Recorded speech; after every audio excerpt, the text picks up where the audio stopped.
This is a story about the hauntings at Devil's Lake in Wisconsin. Before we start, please hit like and subscribe for more stories like this.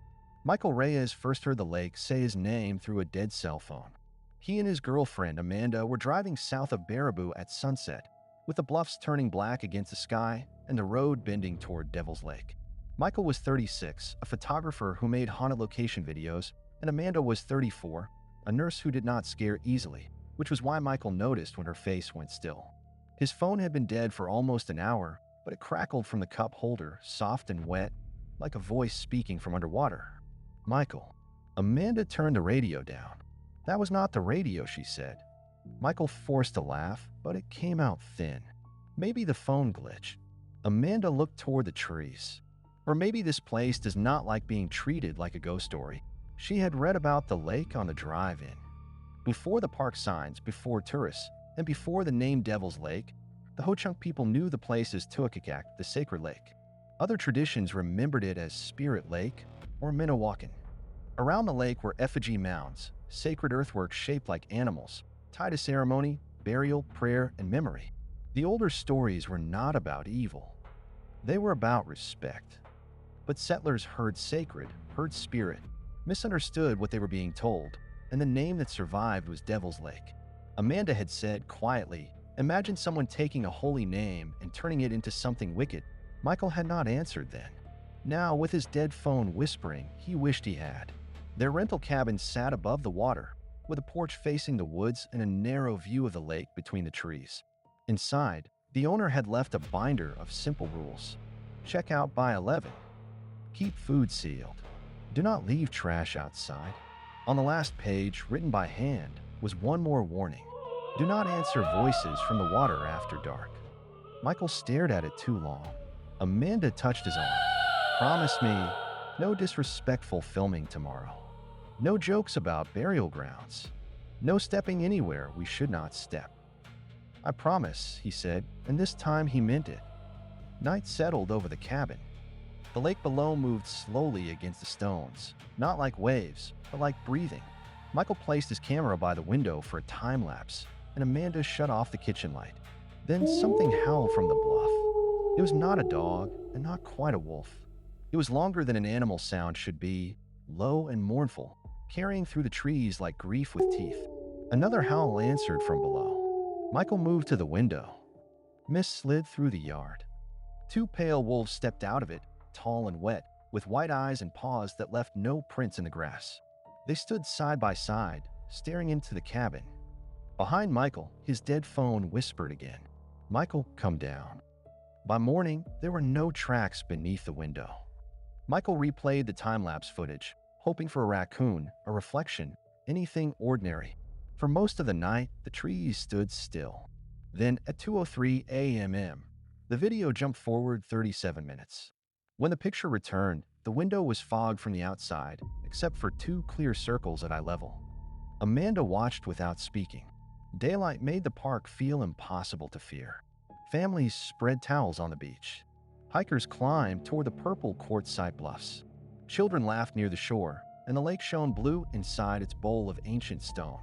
Near a mound area, Amanda stopped to read a sign.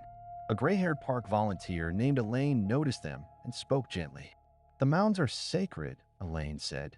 "People forget that because the park is beautiful and busy. But beautiful does not mean empty." Michael lowered his camera. Elaine looked toward the water. The old name was not evil. Sacred, spirit, holy, those meanings were misunderstood. A wrong name can change how people behave around a place. Amanda asked, "Do people ever hear things here?" Elaine did not answer quickly. "People hear what they bring with them," she said at last. "But if either of you hear your name from the lake after sunset, do not answer it." They should have left then. Instead, Michael wanted one more shot near the south shore, where the rocks met the water and evening shadows gathered early beneath the trees. He set up his camera on the path, careful to stay away from the mound area, and put on his headphones. At first, he heard wind. Then a murmur rose beneath it, many voices under the surface, speaking too softly to understand. Amanda stepped closer. "Michael, turn it off." He lifted one hand, asking for a second. A woman's voice surfaced through the headphones, tired and tender. "Mikey," it said, "help me." Michael went pale. Amanda knew that look. His mother had died 2 years earlier, and only she had called him Mikey. "That is not her," Amanda said. The lake darkened from the center outward. The beach sounds faded. No children, no birds, no wind, only that voice. "Mikey, I'm cold." Michael whispered, "Mom." The water answered with a splash.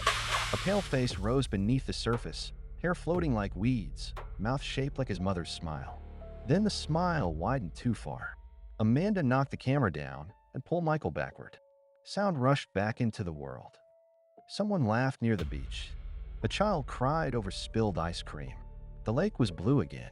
Michael shook so hard he could barely stand.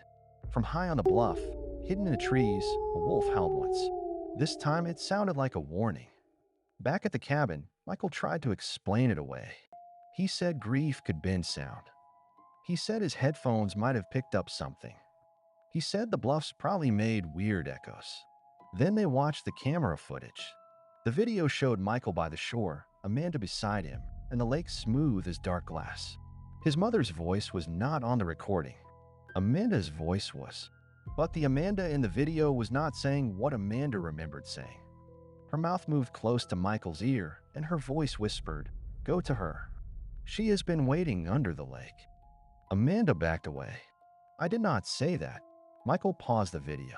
Across the lake, standing in the mist, was a line of shadowed figures. They were not clear enough to become faces, but they felt human, still and sorrowful. Pale wolves walked at their feet. One wolf looked into the camera. The laptop died. Every light in the cabin went out. Cold air filled the room, smelling of lake weeds and wet stone.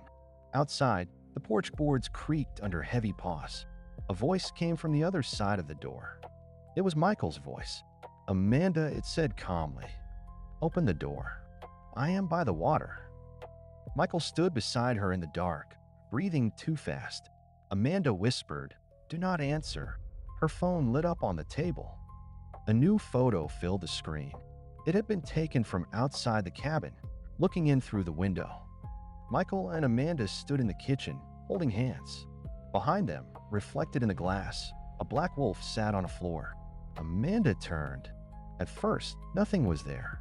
Then the darkness gathered into a drowned shape, a wolf made of dripping fur and black water, with moonlight where its eyes should have been. It padded toward Michael, and every step sounded like something sinking. Amanda stepped between them. "No," she said, trembling. "You do not get him." The drowned wolf bared its teeth. From the lake below, many voices began to whisper. Old voices, young voices, voices in languages Michael did not know, and beneath them all, his mother's voice crying his name. Amanda remembered Elaine's warning. A wrong name can change how people behave around a place. She thought of a sacred lake called a devil, of mounds treated like scenery, of people hearing a loved voice and stepping too close to the edge. Amanda lifted her chin. "This is Spirit Lake," she said. "Not yours." The cabin door flew open. Mist poured in, and the pale wolves stood outside, shoulder to shoulder. Behind them, the shadowed figures waited beneath the trees, not attacking, not inviting, only witnessing. Michael heard his mother's voice again, far under the floor. "Mikey, don't leave me." He began to cry. Amanda held his face in both hands. "Your mother would never ask you to drown." The drowned wolf lunged.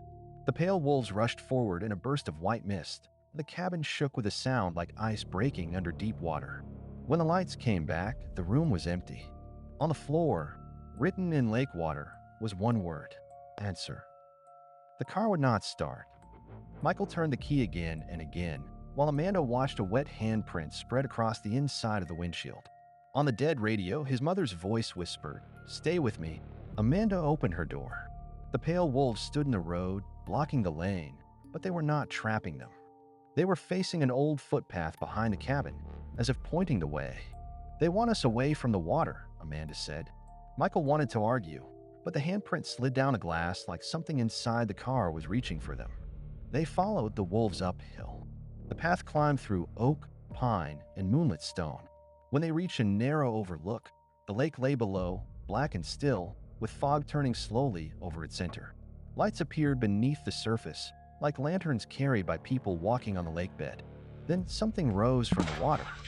It was tall as the bluff and thin as smoke, made of black water, old fear, and borrowed faces. It had Michael's mother's mouth, then Amanda's, then his own. It was not the lake, Amanda understood. It was the hunger around the wrong name, feeding on grief and every story that taught people to fear the sacred instead of honor it. All its mouths spoke together. "Michael, if you love me, come down." Michael took one step. Amanda grabbed him. "Do not give it your grief." "I heard her," he whispered. "I know. I miss her. I know, but the dead do not need you to die to prove you love them." The pale wolves howled. The sound rolled across the ridge, fierce and sorrowful. Below, the shadowed figures lifted their hands toward the water.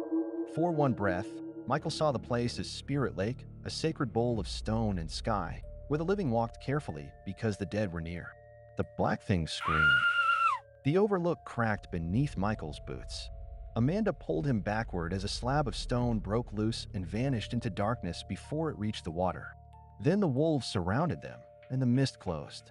When it cleared, Michael and Amanda were back at the cabin. The car started on the first turn. They drove away without their bags or Michael's camera.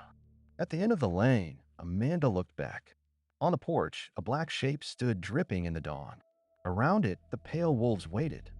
The black shape did not follow. They survived. That was the safe part. The scary part came 1 week later, when a package arrived with no return address. Inside was Michael's camera. The memory card held one file. It showed the cabin kitchen empty with the rule binder open on the table. For 2 minutes, nothing moved.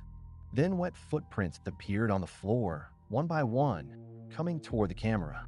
A voice whispered, not his mother, not Amanda, but Michael's own voice, older and calm. "The lake did not take us," it said. "It let us leave." The binder pages turned by themselves. The handwritten warning had changed. "Do not answer voices from the water after dark was gone." In its place were 6 new words. "Do not teach it new names." Michael deleted the file, but Amanda says that when rain hits the windows at night, she still hears wolves far away. They do not sound hungry. They sound like they are guarding something. And Michael turns off every faucet before bed, because some nights, from the sink